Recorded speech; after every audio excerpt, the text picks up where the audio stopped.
Hello and welcome everybody.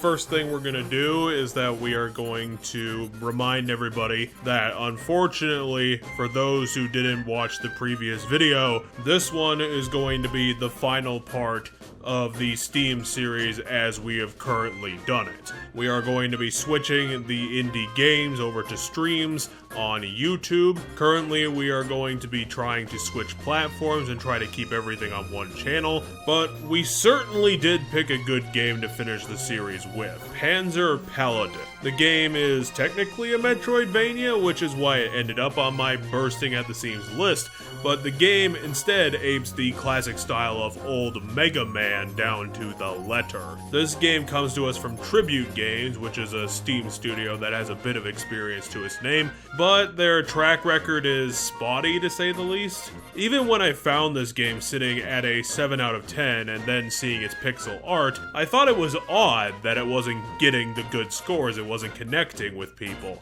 On one hand, they have games that get mixed to positive attention, with the extremes being Curses and Chaos, and their ultimate achievement being the fantastic Flint Hook. Panzer Paladin was the game they made after Flint Hook, and I guess it was a good idea in theory. The game centers around a team of evil monsters arising from some science fantasy mumbo-jumbo, and they are trying to seek the destruction of the world using the power of spiritual weapons that are constantly raining down on Earth. In order to tackle the issue of this global destruction, the Earth military decide to recruit Flame, a robotic Spitfire girl, to defeat all of them using the power of those same weapons. The only reason they take this robot built for search and rescue instead of active combat was that she's paired up with Grit, a colossal mech paladin that she pilots. The two of them go out into the world to shut down the machinations of these Halloween creeps. Yes, instead of fighting creatively constructed robots, Panzer Paladin is fighting classic horror characters such as Medusa, a vampire, a witch, and their rival character a la Zero, a skilled fighting centaur. It's a different take on what Mega Man usually does, but this game is literally an indie cover of a Mega Man game. It has the level select screen, the cadre of monsters that have to be beaten before the final castle is unlocked. The final castle has a bunch of sub-levels that you have to plow through without a break. The game has a live system, the Mega Man checkpoints, but unfortunately it does not get the classic Mega Man acquired weapon system. Whereas in Mega Man, the regular Buster is a surprisingly effective weapon on its own, the mech's punch is completely pathetic. A weapon that is so terrible that if you legitimately have to use it to finish a boss, you either have to have the best dumb luck to win, or just give up on the spot. This isn't helped by the fact that the checkpoints in this game require you to give up a weapon in your arsenal to use it, including the boss checkpoints. Which means that if you break everything you brought in that fight, since the weapons do not reset when you lose lives, you have to go back to a previous checkpoint at the halfway mark of the level. The way that this game works is that instead of acquiring new weapons with each boss killed as a form of progress, you do get their weapon, but it's breakable like all the other weapons. In order to play the game, you have to travel through each level, destroying enemies and picking up weapons that they drop, because this game's weapons break so frequently that you consistently have to replace things that you're constantly breaking. Each weapon does have a unique ability that you can activate by destroying the weapon held, such as healing you, increasing your stats, or causing a screen nuke among some other things. The obvious problem is that since all the weapons drop randomly, your arsenal of weapons and therefore your chances of defeating that level become a random chance rather than depending on your skill set and whatever order you are taking down the bosses in. It's a really dumb gameplay design that doesn't add anything to the game, since you can have the same combat mechanics with permanent weapons using something like a cooldown to limit the special abilities and just make the combat a lot fairer. It's not like the special abilities of these weapons are so fantastic that making them permanent would completely break the game. You lifted everything else from Mega Man, why not keep the part that actually makes the game fun, instead of ruining Panzer Paladin with the worst gameplay idea of all of them, the breakable weapons. Fortunately, this game does one-up Mega Man on a couple of fronts. The story in the game is a lot better told, with interesting characters, and more than 2 cutscenes to flesh out the game's entire plot. Even including a good and a bad ending, the game also gives us 10 bosses to fight instead of 8, so there's a bit more content in this game, but then again, in those levels, the game falls on its face once again. The traps and the enemies are designed almost to the letter of what Mega Man usually does, but they do put their own spins on their concepts through their pixel art style and whatever gameplay changes they're making, and that ends up being well presented of a game at least. Yet, the main issue of the entire thing is that the levels are way too goddamn long. Mega Man is a great snacky game because a good run of a level can sometimes take you 5 minutes, whereas Panzer Paladin takes the same concepts and the same level ideas and stretches it for over double that time, which takes a game that should have felt full of energy and just drains it all out by slowing the game down to a snail's pace.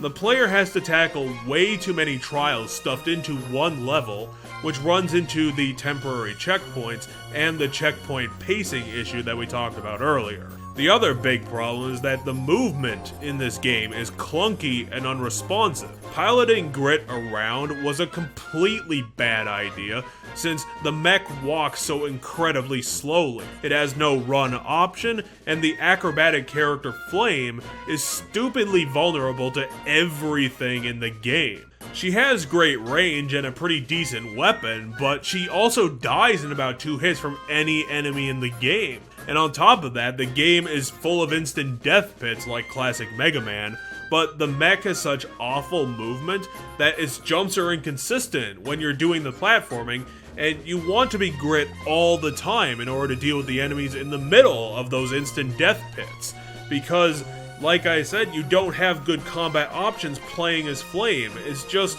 the last option you're given, and it's a very bad one. The selling point of the game, fighting as a mech, ends up being a handicap, where instead they should have designed the main character to move fluidly and have some technical movesets, such as Mega Man's famous slide kick, so that it would have made the game flashy, fluid, and a fun time to actually play the game because the character feels like a badass. Movement in a platformer is such a top priority that I'm surprised I even have to point this out as a fault. Have the main character be acrobatic, it's completely simple. This inability to move effectively extends into the boss fights as well, where the rogues gallery is mostly good and they have well executed gimmicks, they have good ideas, but the slow movement of the mech, who is the only way that you can fight the bosses in a meaningful way, makes dodging attacks and following along with your own strategy unnecessarily difficult, leading to a lot of failure states only due to the mech's inability to goddamn move quickly. The jumping in a Mega Man-esque game should not feel this frustrating to deal with. Half of the game is platforming. I don't know why it wasn't such a priority in the design document. It's completely ridiculous. The way that this game levels up your character is that you can break down the weapons you collect from levels into upgrade materials for Grit. The problem is that the only upgrade in the game is to get more health. And it's a problem because the game doesn't offer you enough upgrades to fill out through the entire game. Getting to max health is probably just in 6 or 7 bosses, rather than consistently getting you new powers all the way towards the game's wily ripoff. In a game like this, it honestly should have had way more upgrades than the game could fit in, just so you didn't end up running out of stuff to buy. And speaking of wily, this game's wily castle is called the Inverted Tower, where the spiritual weapon Forge is located, which caused all of this horror on Earth in the first place. They make sure to tell you that you have to do the entire tower all at once, or your progress there is deleted entirely, which is the Mega Man tradition. Where Panzer Paladin differs from that tradition is that each wily level is somewhat short in those games and a bit more difficult than the regular levels. That is the same for Panzer Paladin, but considering that they were condensing levels that were already more than twice as long as Mega Man's levels, the Inverted Tower is such a terrible pile of aggravating back-to-back levels that it trashes what could have been an interesting ending all by itself. The worst of the Inverted Tower is ironically the first level, which is the longest and the most irritating, since it's full of platforming challenges front to back, which in the slow mech, this level ends up being the huge hurdle towards completing the end of the game. That roadblock being this level's boss, which is the trope of the evil clone of the main character. So you end up fighting someone else in a battle mech exactly like yours, except the difference is that it's more powerful and more mobile, so it's very easy to lose this fight, considering how much health the evil clone has.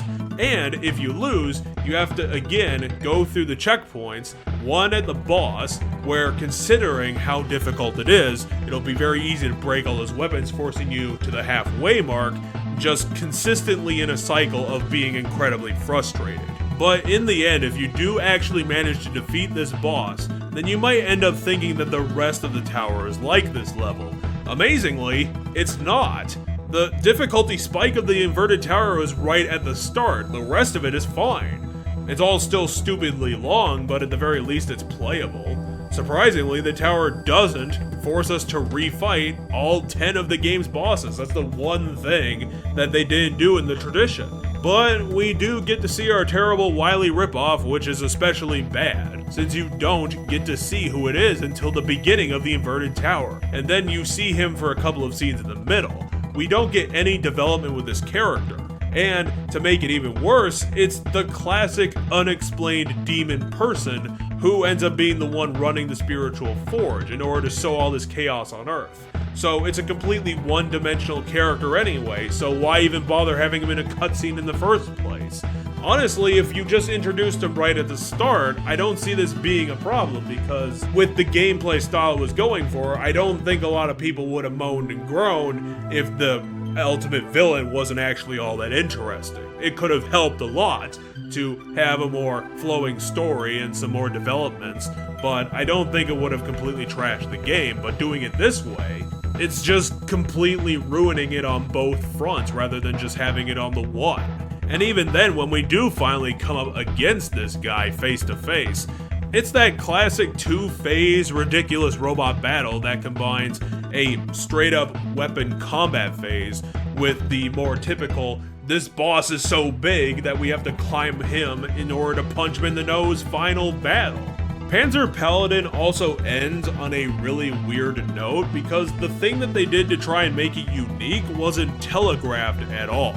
Considering the Inverted Tower beforehand is stuffed so full of challenges and bullshit, like all the other bosses throughout this entire challenge run, when the spiritual blacksmith is defeated for realsies, he drops the sword he wielded, and the centaur shows up telling the character about the corrupting nature of the spiritual weapons, what it actually means to wield that sword. What this was supposed to be the game's final choice. You can either take up the mantle of the spiritual blacksmith and use his powers for good, or leave the entire place, knowing the corrupting power of his throne and his sword was just a terrible threat to Earth, and it would be a stupid idea to take up that mantle. However, I did not know this because I was so stressed out about getting to the end of the game that I ultimately thought that there was just going to be another boss fight after this scene, like against the centaur. So I picked up the weapon and left the room because I had no other weapons to use, not knowing that now I accidentally got the bad ending where Panzer Paladin uses the power of the spiritual blacksmith's sword to unite all the evil that he unleashed on the Earth under her control in order to try and use this power to make Earth safe from other alien invasion. Basically what she did was she invaded the Earth with the same evil henchmen as the blacksmith to make sure that no one else would be able to. So it's the main character having been corrupted by that ultimate power, trying to use it to lead in good intentions. And I suppose in the grand scheme of things, it's a lot better, and it makes a lot more sense than other bad endings in video games. But after the game finished, I can definitely see why this game earned a 7 out of 10. The game is well presented, it has a brilliant art style, it has some good characters, and a bunch of good gameplay ideas. It's varied, very interesting, and has a bunch of unique design ideas. But in execution, putting this all on paper, it all went completely wrong. The gameplay and the movement of the main character is shoddy, and just wasn't a good fit for a Mega Man game, or a platformer in general. Their overindulgent design ideas led to terminally long levels that destroy what should have been a fast-paced game. This is definitely not something that should have been slow and plodding, because it's not like it's an intellectual thinking sort of gameplay style. It's very moment to moment, second to second, so slowing that down just completely makes it unfun. The complete absence of building your own weapon choices and strategies based on what enemies you're fighting and which abilities you find useful makes this game's difficulty curve fly all over the place based on which weapons you find on the scene, and takes away a lot of player choice from the game. The hopelessness throughout the game and the times when you are either playing as Flame or after all of your weapons have been destroyed was an awful idea, since neither of those give you a fighting a chance against any of the bosses or any of the trials or platforming. The final tower level was stupidly difficult and a frustrating grind, with Tribute extending the 4-level formula to an ungodly 6, and made the ending a complete trial of absolute patience. While they put more emphasis on this game's story, the failure to have it consistently progress, along with the player going through the game and beating the bosses, meant that the plot ends up getting lost over the many replays you'll have to do throughout. Frankly speaking, Panzer Paladin was produced in such a clueless way towards the original Mega Man of how it worked magic for over 100 unique games, that what it ends up doing is showcases how old Capcom managed to develop their wondrous games. Because Panzer Paladin has followed none of the ideas or the formula of what that accomplished. It feels like a game that didn't go through a player test phase that would have shown why the clunky-ass gameplay feels at odds with the over-the-top anime-styled story of monsters taking over the planet and shooting our way through everything they can throw at us. This game should have been a stylish 80s throwback of cool guns and explosions, but instead what we got turned into a plodding mess of inconsistent ideas and drowning the player in idiotic challenges just through the fact that the controls of this game are so terrible. I wish I lived in the world where Panzer Paladin was this fast-paced, going back to nostalgia, flash-in-the-pan indie game that thrusts Tribute into the role of indie golden boy, because that's what should have happened. But instead, you have a mech pilot in the role that should have been replaced with a quick-thinking mercenary or soldier, and their 10 different exploding rifles and eviscerating shotguns, and that would have been awesome. Panzer Paladin is a game filled with so much untapped potential and bizarre idea, just followed up with awful execution, that it really is the game that captures the spirit of an indie-produced mess. A game that starts out with good intentions and looking promising, but ultimately can't deliver on what they were hoping to do in the first place. Hopefully, this misfire with Panzer Paladin can fuel the creatives at this team to produce another Flint Hook, and prove that that game wasn't their sole lightning in a bottle, because ultimately, whoever is their staff does have good ideas. They just need to translate them into a great video game, and you do that by showing your game to other people and having them tell you, okay, is this fun? Because honestly, if you didn't do that, I don't think you got the right feedback on this one. I do wish Tribute the best, because they do have some potential, but Panzer Paladin is not the way forward on this one, guys. You have to do something different. And I hope that I can play whatever is going to be your next big project. Because you do have the style, you just need to get your gameplay down.